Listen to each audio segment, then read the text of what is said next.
Wait, so did you know that 95% of the Fulanis that you are seeing in your village, we always used to pay your traditional rulers before we landed into your village?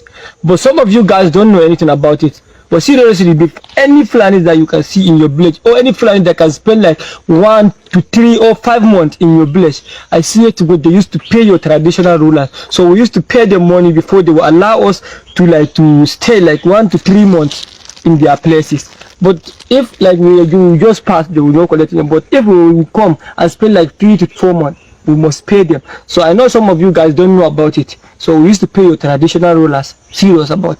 I see so many people are saying we are going around with in the bushes that we did not own. Which I say we used to pay for it. Actually, traditional rulers, I swear we used to pay them. If we will spend like 1 to 2 to 3 months, we'll go and find them. We'll give them money, they'll collect. Before we will stay. So stop saying we are going around with our cows in your bushes and we're not giving you guys anything, which it is wrong. We are paying. I say, Zam.